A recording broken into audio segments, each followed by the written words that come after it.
আজ কিছু গাছের আপডেট নিয়ে আবার চলে এলাম। বেশ কয়েকদিন আগে সেই যে কচু গাছগুলো লাগিয়েছিলাম না, সেই কচু গাছগুলো এখন রং বেরঙের পাতাতে ভরে গেছে। আর যে গাছগুলোতে একদমই কোনো পাতা ছিল না, সেই গাছগুলোতে ভরে পাতা এসেছে। আর এই গাছগুলো একদম কালারফুল হয়ে উঠেছে। আর এগুলো সেই পলিথিনে লাগানো দোপাটি গাছগুলো। সব গাছগুলোই বেশ বড় হয়ে উঠেছে আর প্রত্যেকটা গাছেই বেশ ফুলও এসেছে। আর এটা দেখো আমার লাগানো আগের বছরের ক্যাপসিকাম গাছ, যেটাতে একটা ক্যাপসিকাম এবছর হয়েছে, কিন্তু ক্যাপসিকামটা দেখতে পুরো লঙ্কার মতো লাগছে। গাছটাতে আরো অনেক ফুল আসছে, কিন্তু ফুলগুলো সব ঝরে যাচ্ছে। এই প্রবলেমটার কি সলিউশন হতে পারে তোমরা একটু জানিও তো। আর এটা সেই সিঙ্গোনিয়াম গাছটা, যেটাতেও অনেকগুলো পাতা বেরিয়েছে। আর এটা সেই লাকি ব্যাম্বুর গাছ, তার পাশেই রয়েছে সেই স্নেক প্ল্যান্টটা আর একটা মানি প্ল্যান্টের গাছ। আর এই দেখো দোপাটি গাছে বলছিলাম না যে অনেকগুলোতে ফুল ফুটেছে, এই সেই ফুল। আর এগুলো সেই কয়েকদিন আগে লাগানো পর্তুলিকা গাছগুলো। আর এটা সেই রাস্তা থেকে কুড়িয়ে পাওয়া ডেভিল ব্যাকবোন গাছটা, যেটার নাম আমার একজন সাবস্ক্রাইবার বন্ধু বলেছো। গাছটার নাম জানানোর জন্য তোমাকে অনেক অনেক থ্যাংক ইউ।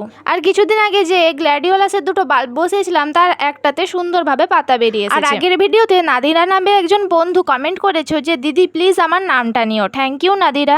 বাড়ির দুকোণে যে কচু গাছগুলো বসিয়েছিলাম, সেগুলো থেকেও দেখো সুন্দরভাবে পাতা বেরিয়েছে।